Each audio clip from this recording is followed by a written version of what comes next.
Yeah, OFW with some money. With some money when you get with back. some Okay. money. Okay. And I just wanted to have my own restaurant and just like having my own business. Right. But you know, when I came back, I was like a fish out of the water, you know, because all the things that I learned abroad can't be implemented here, no? So I started putting up my own business. So difficult, you know, all the runarounds of the business, lahat, no? Till finally somebody said, why don't you just be a consultant? And we started thinking about it. We started praying over it.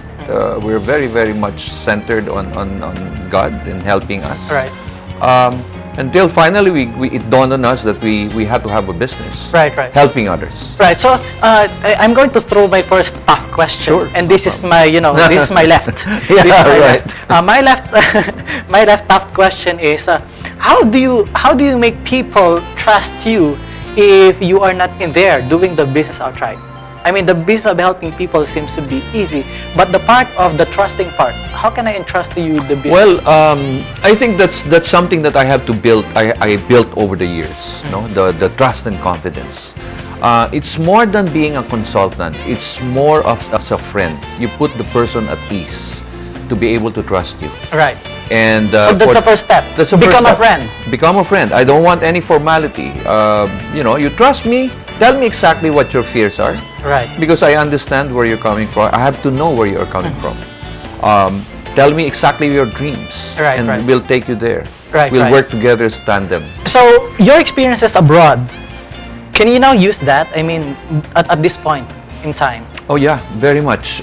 In fact, it has helped us a lot because of the network that we established, no? Right. Especially now that we are bringing local companies, homegrown, Right. abroad. Abroad. Internationally, US, Malaysia, Indonesia, Dubai.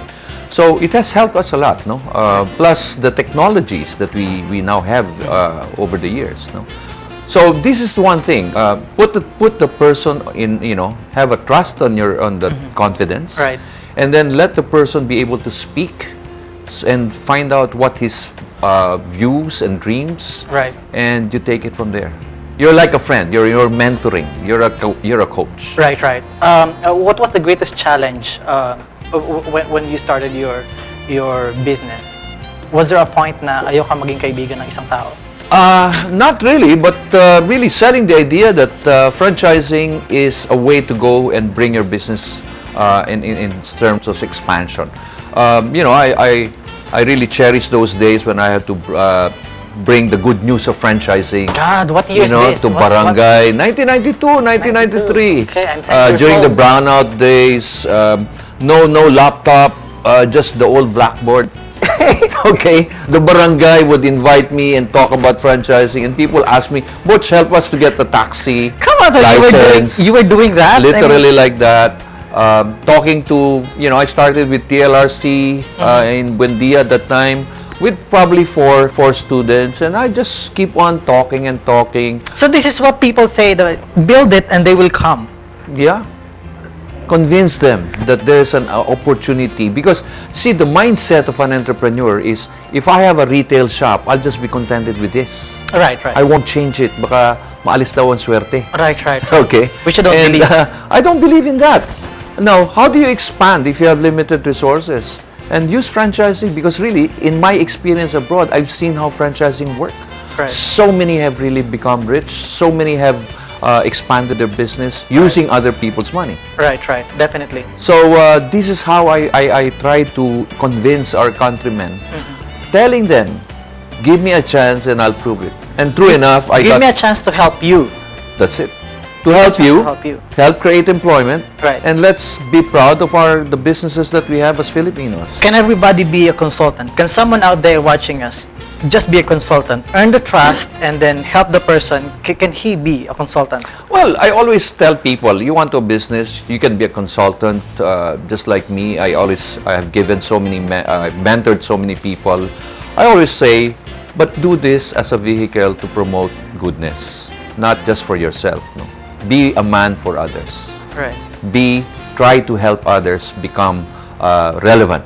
Where is this coming from? I mean, these thoughts, their ideas. Are you a fan of reading books? Are you Well, a fan of as a seminars? background, I'm a former Jesuit.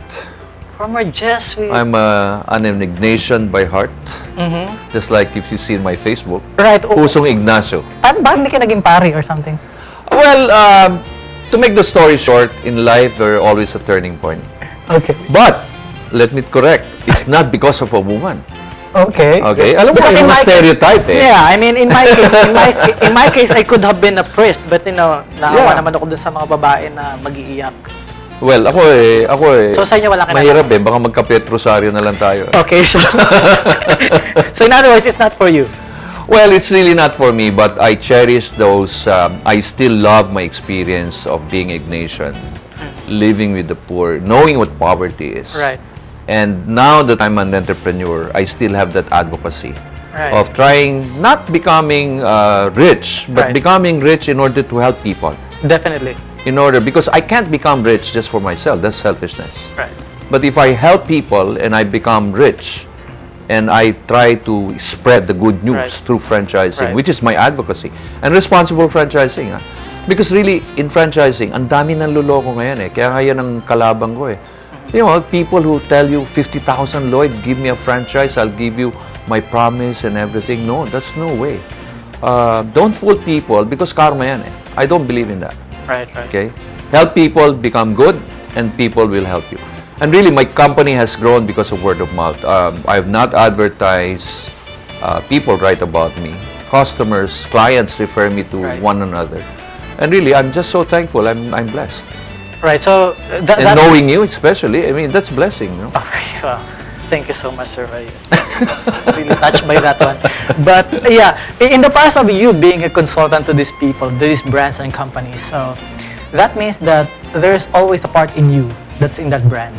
Oh yeah, I'm very What's attached. the most memorable company that you've worked with? Well, I've worked with somebody who really created waves. I'm sure 2 weeks ago. Okay, 2 weeks and, ago. Okay, the youngest people, billionaire. the youngest billionaire that 7 years ago I helped out of nowhere, coming from a seminar. He approached me, alam mo, he was just 27 at the time. Oh yeah, yeah. And he was wearing shorts. And he approached you. You're much more handsome than him, I mean. Oh my God! Sorry, Okay. Injap. It's not coming from me. It's from your consultant. And, but this is one thing with me, I guess. How would you know as a consultant that you need to trust this person? I mean, this is a crazy guy in a short. Well, I saw his passion eh.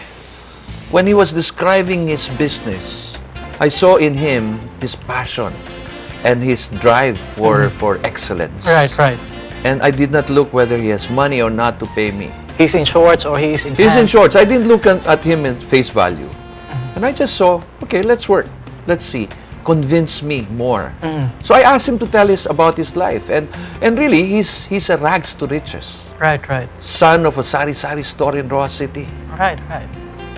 But he has a dream. At the age of 19, he started a hotel. God. I mean, four seasons hotel. Sabi ko, okay, let's work.